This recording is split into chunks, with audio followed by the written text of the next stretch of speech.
Hi കൂട്ടുകാരെ, എൻ്റെ പേര് ആദർശ്. ഞാൻ +2ലാണ് പഠിക്കുന്നത്. എൻ്റെ വീട് തൃശ്ശൂരാണ്. എൻ്റെ തൊട്ടടുത്ത വീട്ടിലെ സ്വാതി ചേച്ചിക്ക് 20 വയസ്സുണ്ട്. എൻ്റെയും ചേച്ചിയുടെയും കഥയാണ് നിങ്ങളോടൊന്ന് പറയാൻ പോകുന്നത്. എൻ്റെ അച്ഛനും അമ്മയ്ക്കും ഞാൻ ഒറ്റ മകനാണ്. അതുപോലെയാണ് സ്വാതി ചേച്ചിയുടെ വീട്ടിലും അവർക്കും ഒറ്റ മകള് മാത്രമേ ഉള്ളൂ. രണ്ട് വീട്ടുകാർ തമ്മിലും നല്ല അടുപ്പത്തിലാണ്. ചേച്ചിയുടെ അച്ഛനും അമ്മയും എന്നെ അവരുടെ ഇളയ മകനായും എൻ്റെ അച്ഛനും അമ്മയും ചേച്ചിയെ അവരുടെ മൂത്ത മകളായും ആണ് കാണുന്നത്. ഞങ്ങളും നല്ല കൂട്ടാണ്. എല്ലാ സങ്കടങ്ങളും സന്തോഷങ്ങളും പരസ്പരം പറയും. ചെറുപ്പം തൊട്ടേ ഞങ്ങൾ അങ്ങനെയാണ്. ചേച്ചിയുടെ വീട്ടിൽ TV ഇല്ല.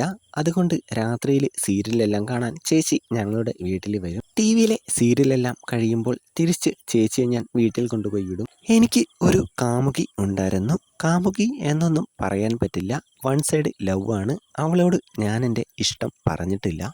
എല്ലാ കാര്യങ്ങളും സ്വാതി ചേച്ചിക്ക് അറിയാം. അങ്ങനെയിരിക്കെ ഓണപ്പരീക്ഷയ്ക്ക് എനിക്ക് നല്ല മാർക്ക് കിട്ടി. അച്ഛൻ എനിക്കൊരു പുതിയ ഫോൺ വാങ്ങി തന്നു. അതിനിടയ്ക്ക് ചേച്ചിക്ക് 1-2 കല്യാണ ആലോചനകൾ വന്നു. അതുകൊണ്ട് രാത്രിയിലെ സീരിയൽ കാണലും എല്ലാം നിന്നു.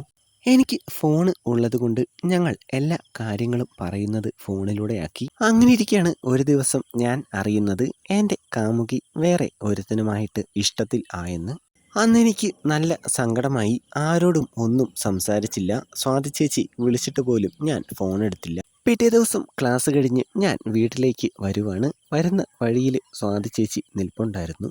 നീ എന്താടാ ഇന്നലെ ഞാൻ വിളിച്ചിട്ട് ഫോൺ എടുക്കാതിരുന്നേ എന്ന് ചോദിച്ചു. ചേച്ചി കുറച്ച് ദേഷ്യത്തിലാണ്.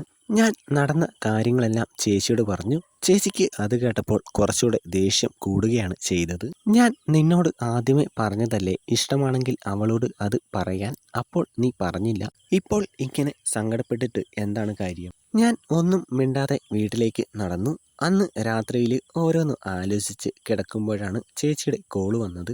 എടാ സോറി, നിന്റെ വിഷമം മനസ്സിലാക്കി നിന്നെ സമാധാനിപ്പിക്കേണ്ടതിന് പകരം ഞാൻ നിന്നോട് ദേഷ്യപ്പെട്ടു. ഞാൻ തിരിച്ച് മറുപടി ഒന്നും പറഞ്ഞില്ല. ഒന്ന് മൂളുക മാത്രം ചെയ്തു. നീ ഇങ്ങനെ സങ്കടപ്പെട്ട് ഇരിക്കുന്നത് ചേച്ചിക്ക് ഇഷ്ടമല്ല. നിന്റെ സങ്കടമല്ല മാറ്റാൻ നമുക്ക് നാളെ ഒരു സ്ഥലം വരെ പോയാലോ? നാളെ എനിക്ക് ക്ലാസ് ഉണ്ട്. അത് സാരമില്ല. ഒരു ദിവസം പോയില്ലെങ്കിലും കുഴപ്പമൊന്നുമില്ല.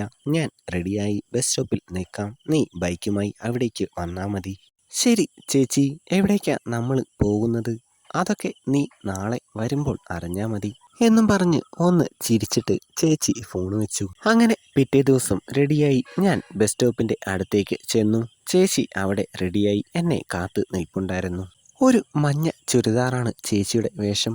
അതിൽ ചേച്ചി നല്ല സുന്ദരിയായിട്ടുണ്ട്. ചേച്ചി വേഗം ബൈക്കിൽ കയറി ഞങ്ങൾ പുറപ്പെട്ടു. അവിടെ ഒരു വ്യൂ പോയിന്റ് ഉണ്ട്. ഞങ്ങളുടെ യാത്ര അവിടേക്കായിരുന്നു.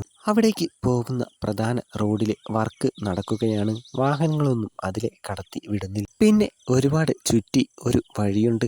അധികം വാഹനങ്ങളൊന്നും അതിലെ പോവാറില്ല. ഞങ്ങൾ ആ വഴി വ്യൂ പോയിന്റ് എത്തി. റോഡ് വർക്ക് നടക്കുന്നത് കൊണ്ട് വ്യൂ പോയിന്റിൽ ആരും ഇല്ലായിരുന്നു. നല്ല ശാന്തിയും സമാധാനവും പ്രകൃതി ഭംഗിയും കൊണ്ട് അവിടം അതിമനോഹരമായിരുന്നു. ഒരു മരത്തിന്റെ താഴെയുള്ള പാറയിൽ ചാരി ഞങ്ങൾ രണ്ടുപേരും അവിടെ ഇരുന്നു. എല്ലാത്തിനും നിന്റെ കൂടെ ഞാൻ ഉള്ളപ്പോൾ നീ എന്തിനാണ് ഒരു പെണ്ണ് പോയെന്ന് പറഞ്ഞ് വിഷമിക്കുന്നത്? രണ്ടുപേരും പരസ്പരം നോക്കി. ചേച്ചിയുടെ കണ്ണുകൾ കൂടുതൽ എന്തോ ആഗ്രഹിക്കുന്നുണ്ട്. പെട്ടെന്ന് ചെറിയൊരു കാറ്റടിച്ചു. അതിൻ്റെ കൂടെ ചെറുതായിട്ട് മഴ പെയ്യാനും തുടങ്ങി. ഞങ്ങൾ എണീറ്റ് പാറയുടെ സൈഡിലൂടെ താഴേക്ക് ഇറങ്ങാൻ തുടങ്ങി. മഴയ്ക്ക് ശക്തി കൂടി. അപ്പോഴാണ് കുറച്ച് ഉള്ളിലേക്കായി ഒരു പഴയ വീട് കണ്ടത്. ഞങ്ങൾ അവിടേക്ക് നടന്നു. ഉപയോഗശൂന്യമായ ഒരു വീടാണ്. അവിടെ ആരും താമസിക്കുന്നില്ല. ഞങ്ങൾ വീടിൻ്റെ ഉള്ളിൽ കയറി. മുഴുവൻ കാടുപിടിച്ച് കിടക്കുകയാണ്. രണ്ടുപേരും അത്യാവശ്യം നല്ലതുപോലെ നനഞ്ഞിട്ടുണ്ട്. അവിടെ ചുമരിൻ്റെ സൈഡിൽ ഒരു ഷീറ്റ് ചാരി നിപ്പുണ്ട്. അവിടെ നിന്നാൽ നനയില്ല. ഞങ്ങൾ രണ്ടുപേരും വേഗം അവിടേക്ക് പോയി നിന്നു. ആ കട്ടി കുറഞ്ഞ ചുരിദാറിൽ വെള്ളം വീണത് കൊണ്ട് എല്ലാം നല്ലതുപോലെ കാണാം. മഴയുടെ ശക്തി കൂടിയത് കൊണ്ട് ചേച്ചി കുറച്ചുകൂടെ അടുത്തേക്ക് നിന്നു. മഴ നനഞ്ഞ ആ പാറക്കെട്ടുകൾ എൻ്റെ കോലിൽ വന്ന് മുട്ടി.